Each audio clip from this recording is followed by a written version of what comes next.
क्या आपको पता है कि छुआछूत और उच्च नीच कहां से आया है? इसके लिए आपको इस्लाम की किताबों को पढ़ना पड़ेगा। इस्लाम की शिक्षा के अनुसार जो भी कलमा पढ़ ले वो सबसे अव्वल दर्जे का इंसान बन जाता है, और जो नहीं पढ़ता वो नीच है और उसका कत्ल अल्लाह के नाम पे जायज है।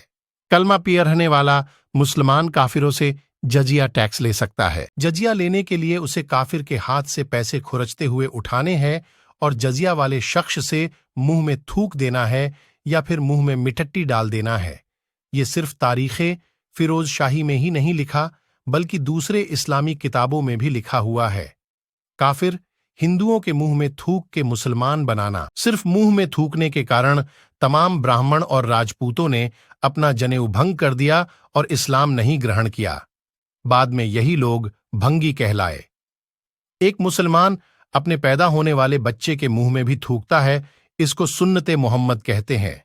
खाने में थूकना, पानी में थूकना और खाने पीने की चीजों में थूक के हलाल करना इस्लामी रिवायत है। इस्लामी शरो यानी शरिया कानूनों के मुताबिक एक मुसलमान को सड़क पे ऐसे तन के चलना चाहिए कि काफिर उससे डरे। उदाहरण के लिए, एक मुसलमान हो सके तो मुंह में पान और शर्ट के ऊपर के 3 बटन खोल के सीना चौड़ा करके चले और काफिरों को डराए। ये हर मुसलमान का शरीयत हुक्म है। जब अंग्रेज भारत में आए तो इन्होंने देखा कि हिंदुस्तान का हिंदू 1000 सालों से लड़ते लड़ते थक चुका था।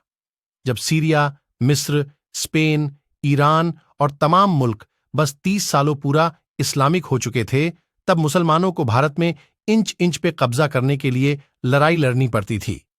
हिंदुस्तान के हर गांव और शहर में युद्ध लड़ा गया था। मुसलमानों को ईरान से दिल्ली तक कब्जा करने में 400 साल लग गए।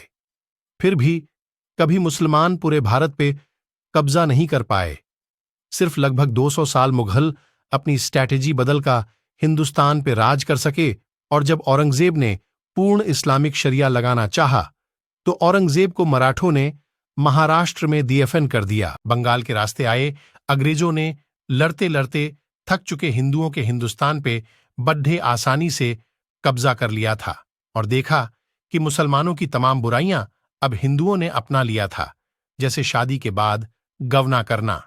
ये रिवायत मुसलमानों की है, जैसे 6 साल की आयशा की गवना यानी रुखसती 9 साल पे हुई थी। ठीक वैसे ही हिंदुओं ने भी अपने बच्चों की शादी मुसलमानों के डर से बचपन में ही कर देते थे और गवना या रुखसती बाद में करते थे।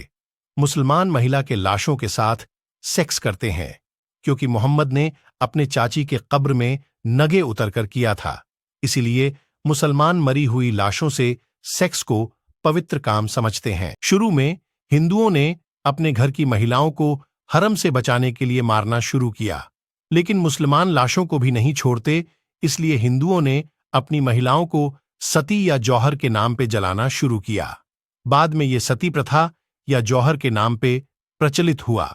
ये सारी बातें हदीसों, शरीयत के किताबों से प्रमाणित की जा सकती है। आज 21वीं सदी में भी मुसलमान अपने गोद ली हुई बेटियों से ईरान में शादी करते हैं। ईरान में इसके लिए कानून है। मिस्र में पिछले दिनों मुसलमानों ने मरी हुई लाशों से सेक्स के लिए एक कानून लाए, जिसको फेयरवेल सेक्स के नाम से जाना गया, जो कि अभी पास नहीं हुआ है, लेकिन मुसलमान अपनी महिलाओं के लाशों के साथ अपने घर में सेक्स कर सकते हैं।